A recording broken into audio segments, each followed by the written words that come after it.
Hey guys, welcome to the channel. My name's Neil, and today it's time for our next episode of Lost.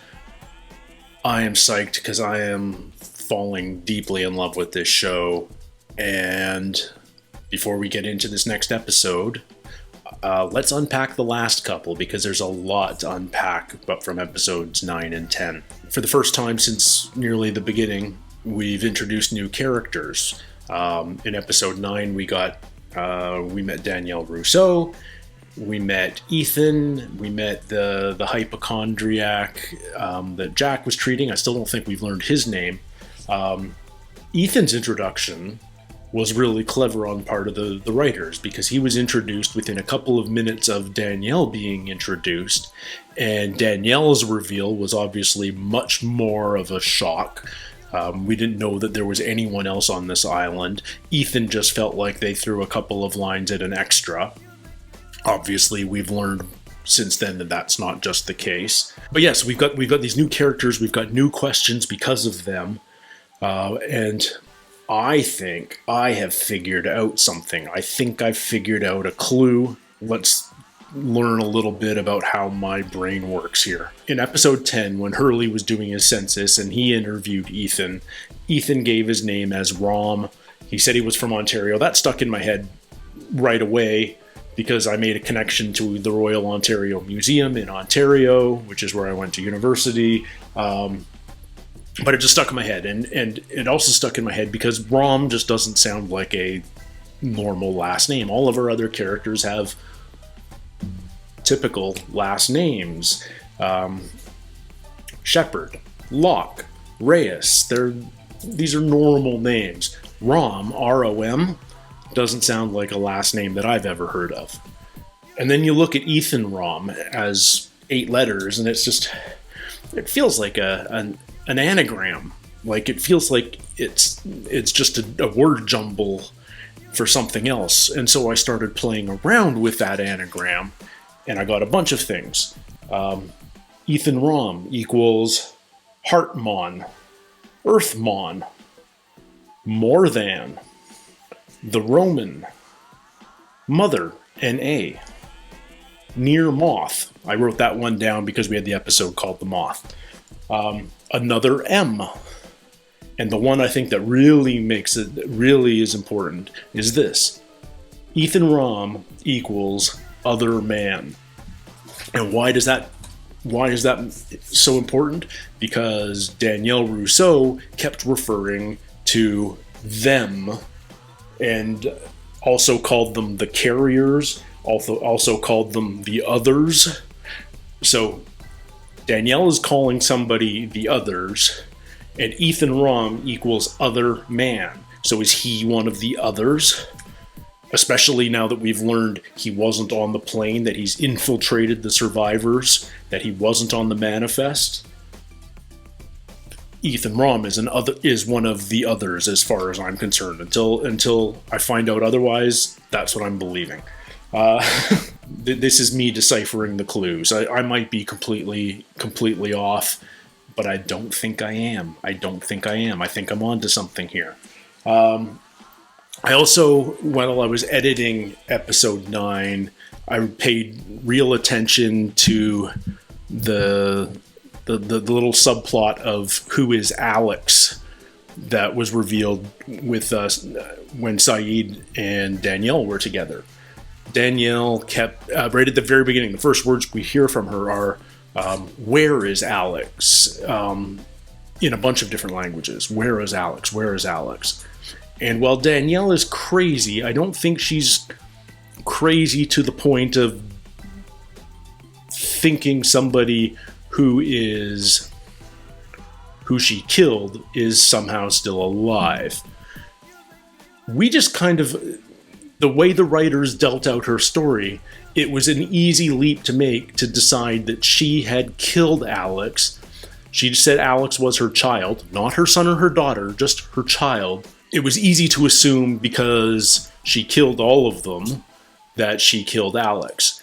But if she's asking, where is Alex, then I don't think Alex is dead. I don't think her child is dead. And in my mind, there's a distinct possibility, even though the ages might not make total sense, that Ethan is somehow Danielle's child. But I don't know. This is speculation, obviously. This is what happens when I have a week between episodes to think and ponder and do anagrams and word puzzles and all the rest of it. But that's where my head's at right now. Obviously, we were left with the cliffhanger at the end of last episode where Ethan, who we now know is not one of the survivors but is something else, one of the others, has confronted Charlie and Claire. We don't know what's going to happen out of that, but he suddenly appears to be a real threat. Claire may or may not be in labor at this precise moment, but she's certainly very close to giving birth. And I want to find out what happens next. This episode is called All the Best Cowboys Have Daddy Issues, which is an unusual title for this show. Obviously it's a long one, but it sounds to me like a mnemonic, like something you would say to remember a bunch of letters, like a Roy G. Biv or something like that. And all the best cowboys have daddy issues. That's A, B, C, D right off the top, which makes me think my anagram idea with Ethan Rom wasn't a terrible idea either, especially if you go all the best cowboys have daddy Ethan. Anyway, I'm stretching it at this point, but A, B, C, D, E. Anyway, let's watch episode 11 of Lost. I'm psyched. This one's called All the Best Cowboys Have Daddy Issues. Ethan, the Canadian guy, is not in the passenger manifest. Well, where the hell is he? Has anyone seen Ethan? Yeah, he went to get some wood. Took off on the path to the beach. Where's Charlie? He went after Claire. So, they're putting it together. Ethan's going after Claire. What's Loxy? Did they leave something? Her bag. She was Okay. moving back to the beach. What happened? What? Did he take them? I don't know. Footprints. At least 3 distinct sets all over the place. It looks like there might have been a struggle. Locke's like Survivor Man. John Locke meet Les Stroud. Claire! Oh boy. Jack! Claire! Jack! Uh-oh. What do we hear? What? Man, they do such a good job of manipulating your emotions on this. Just with the score. So for all we know, Ethan was the one that knocked out Saeed too, right? Like, I just assumed Locke kind of made sense, but... Which way did they go, Locke? Jack feels guilty for scaring off Claire, doesn't he? Jack's got some demons of his own. EP's falling. She's bleeding out. Oh, awesome. Got the artery almost there. We got another Jack retro episode. 1 milligram epi. Let's get the crash cart over here. Sometimes you lose patience. Come on. Call it. Is that his dad telling him to call it? Come on. His dad's a hard ass, ain't he? That is his dad, right? Yeah. You call it. Jack won't give up. Jack just won't give up on people. I can help. I said no, man. Hey, Locke. Hey, look, a lot of us don't just want to sit here waiting for news. Thanks, but we're set. Anyone else just gonna slow us down? Michael doesn't feel useful, and Walt definitely doesn't feel useful. Now, I wish I didn't know this, but it was pretty hard growing up during the age of Lost and not hearing something about the hatch. Is that where Ethan's taken them? I have no idea when in the show that the hatch becomes a thing. I wish I didn't know about it, but I'd be insincere if I didn't say that I know that at some point a hatch is coming. Thank God I have you and some anonymous nurse to rescue me. She told me that your hands were shaking. My hands were not... You cut her hepatic artery. She was in a car crash, Jack. Her insides were a mess. You made a mistake. They called me. I don't care whether or not they called you. You made a mistake. Are you lecturing me? So Jack's not as good as his dad, but he's more responsible. Jack, this was my fault. What? I hunted with Ethan. I spent time with him. I never sensed anything off. Because Jack figures it's his fault. Go back. Be the doctor. Let me be the hunter. Can we go now? Jack is tenacious. The man won't give up. Mr. Locke's a warrior. He can hunt, he can track stuff, and he's the only one who brought knives. So if it were me, I'd listen to him. Ouch. That's a tough thing hearing from your own kid. Back home, I'm known as something of a warrior myself. I do wonder about Locke's history before he was paraplegic. Like, he was only paraplegic for, like, the last 4 years. So what was he before that? You gonna take a break? It's gotta be almost 4 o'clock. When the sun sets, there's It's no way. 4:25. And yes, I'm taking a break. Battle of the Alphas. There's been a bunch of that this episode. Jack! What do we got? Charlie's shedding his fingers. So the L is off, and now we're left to 8.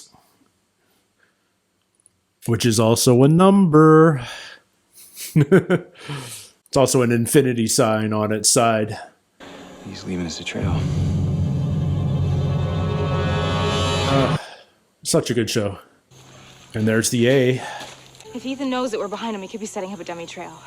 Wait, now you're a tracker? You're just full of surprises. Well, she is a criminal. I really want to know. I hope we find out what she did eventually. Who got taken by what? Charlie and Claire. I think Ethan took them. Ethan took him, huh? Yeah. Does Sawyer even know Took him who what? Ethan is? Yeah. And who the hell's Ethan? You ever think you might have lied about his name? It's stupid to lie about your name. Yeah, Sawyer. Mr. Nickname. Alrighty, Tattoo. There could be lots of other people on the island. So a tribe of evil natives planted a ringer in the camp to kidnap a pregnant girl and a reject from VH1 has-beens. If you don't believe me, ask Saeed. He said we're not alone.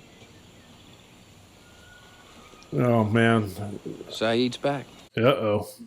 And he's hurt. Is Sawyer going to take his revenge out on Saeed? I hope he doesn't. Red shirt. You ever watch Star Trek? Oh, Ensign Red Shirt.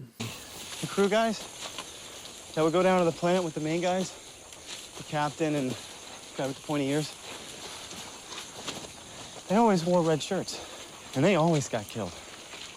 I wonder if there's a reason they can't say Kirk and Spock. Sounds like a piss poor captain. J.J. Abrams fixed that, though. Just give me something real, anything. My dad was in the Army.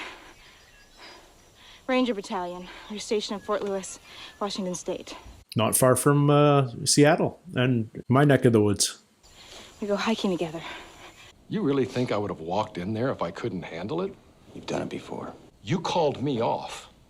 You were the surgeon of record when she died. Dad's threatening him? If you mention alcohol, they'll strip me of my license. Yes, they will. Man, this is not a healthy father-son relationship. I have been hard on you. You think? Thousands of patients will live because of your extraordinary skills. It's like the first time his dad's ever touched him. I promise you will never happen again. Well, we know that's not going to be the case. Family loyalty, like, it's huge. His dad knows how to manipulate him. Well, well, well. Oh, this is awkward. I was taken prisoner by the Frenchwoman. Yeah. One has been sending out a distress signal for 16 years. She's alive. She was on a science expedition. She murdered her entire team. Except maybe Alex. And these others, who the hell I are they? don't know. I find it interesting that they're two of the few that are still hanging down on the beach. Get in.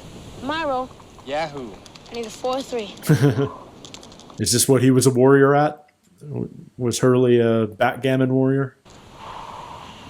Do would you please roll? Yes! No! I'm lucky. No one is that lucky. My dad said I was the luckiest person he ever knew. Really? Not Michael, Brian, my other dad.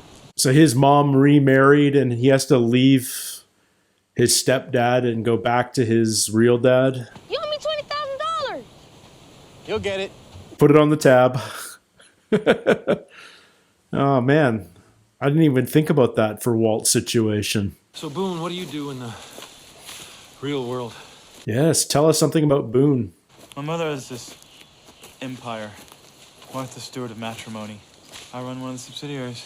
You should turn around, Boone, head back. What? Trail's been cold for a quarter mile. Dangerous terrain ahead. You start now, you'll make it back to camp before dark. What about you? I can take care of myself. No, I'm not gonna head back. I admire your courage, but you I'm should... not heading back. Locke's got the superiority complex.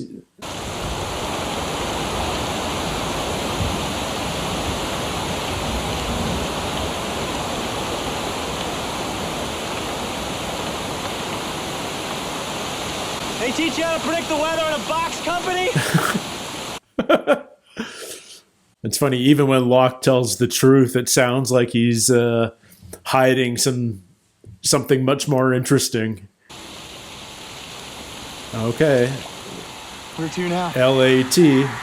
Oh, the others. That sounded Clairish, didn't it? Did you hear her? Hear who? She didn't hear that? That was just Jack hearing that? Wow.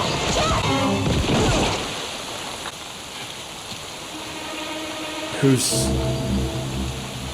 Uh-oh. If you do not stop following me, Ethan. I will kill one of them. Where on earth is Claire? No more warnings. Jeez. This might be the most evil Canadian to ever appear on network television. He's probably not actually from Canada, because no Canadian tells anyone who isn't Canadian that they're from Ontario.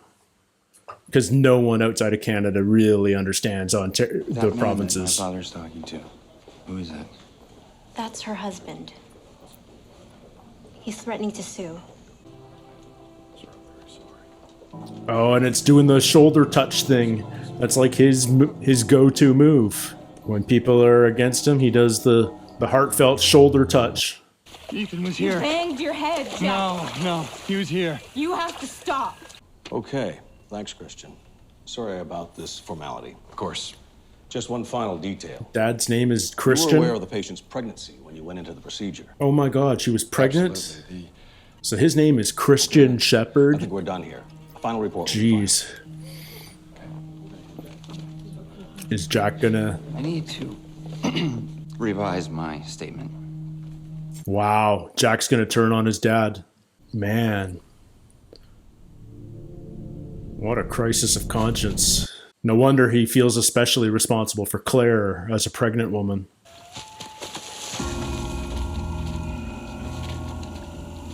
What? Is he... No. No. He can't be dead. But that's exactly what Ethan said. If you keep following, I'll kill one of them. And there we go. Charlie's dead. Come on, Kate. She's doing her own stunt right there. Good for her. Oh, jeez. I mean, he's got to survive, but this doesn't look good. Resuscitate him. Come on, breathe. Oh, look at that with Breathe, Charlie. Come that on. vine around his head. It's very Christ-like.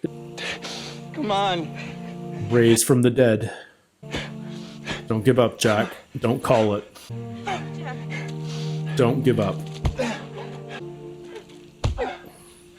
It's fascinating because if you know Evangeline and Dominic were dating at the time.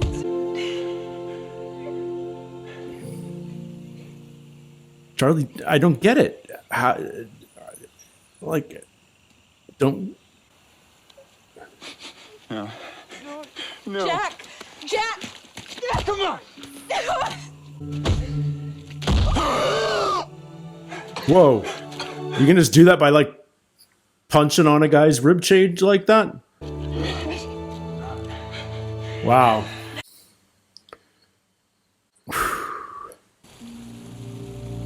Man. They find Claire?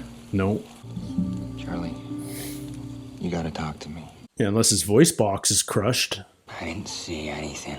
What? Were you hear anything? I don't remember anything. Man, Ethan put the fear of God in him. That's all they wanted. He wanted Claire. He wanted. There's All more than. they wanted was Claire. So who else are the others? Which makes sense. Like, one man shouldn't be able to take two grown adults by himself. I think we should go back, man. Don't you feel it? Feel what? It. The island. You need this more than I do.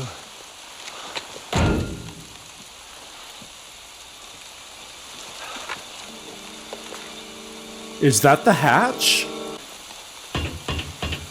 It's man-made. That's the hatch. Steel. Steel. Planes are made out of, like, aluminum. What is that? That's what we're gonna find out. What is it? I wish I didn't know about the hatch. I wish I was watching this for the first time along with everyone else live on network TV, because that would have left me on such a mysterious cliffhanger. And instead, I'm 90% sure I know that becomes the hatch. What the hatch actually is, presumably there's some sort of room underneath, but I don't know that. I just know that there is a hatch on Lost. So so that cliffhanger is taken down a notch, unfortunately for me. But man, I like that we're getting more backstory with our main characters. Jack, what a messed up relationship he has with his dad, whose name is Christian Shepherd. I mean, can you have a more Jesus symbolic name than Christian Shepherd? Wow. And dad kind of had a God complex, didn't he? So, plus, more Christian symbology, like Charlie lying dead on the ground there. The vine was like a perfect crown of thorns, and then he raised from the dead. We're definitely getting into some quasi-religious imagery and themes here, which is always fun, which is really fun. I'm impressed with how much people are sharing with each other. Maybe not with everybody, but I like that, Jack pressed Kate for some truth. And Kate talked about her dad and growing up in the Pacific Northwest and, stalking deer, and that's how she learned her way in the woods. Walt talked about his other dad with Hurley, which was something I hadn't even considered. I just assumed that Walt was living with his mom and mom was a single mom in Australia, but stepdads are a thing, aren't they? So, Walt's going through that additional thing of being taken away from his stepdad, who it seems like he had a good relationship with, to go back to his other dad, who mom clearly didn't at least have a good relationship with. So, I mean, what an awkward position. Plus, he's beaten Hurley, and Hurley used to compete in backgammon. Like, I like that backgammon is kind of the symbolic game of the show. Chess is just sort of the automatic default if you're going to symbolize a show as a game. But no, they chose backgammon, which is interesting because the difference, you've got two teams, you've got black and white, good and evil, dark and white. But the difference is backgammon includes gambling. And as Locke said back in the first or second episode, it's the oldest game known to man. So it's not just good versus evil, but there's gambling involved, which is interesting. I don't know what the meaning of that is, but it is interesting. Yeah, another great episode. Thank you guys so much for hanging out. I will have more thoughts on this episode and episode 12 when I start reviewing, when I start reacting to episode 13, because I always have a week to sort of sit on these things and percolate and rewatch during the edit process. So my thoughts at the end here aren't always the most insightful, just my first reactions to an episode. But anyway, thank you guys so much for following along on this journey. I really appreciate all your feedback, likes, comments. Subscribing is always an awesome thing for the channel, and feel free to check out some of my other shows too. I mean, I know most of you are on my channel for Lost, but I am putting out a bunch of other content as well. There's something for everybody here on the channel. So thank you guys so much. Until we see you again, take care, stay healthy, and we'll see you soon. Cheers.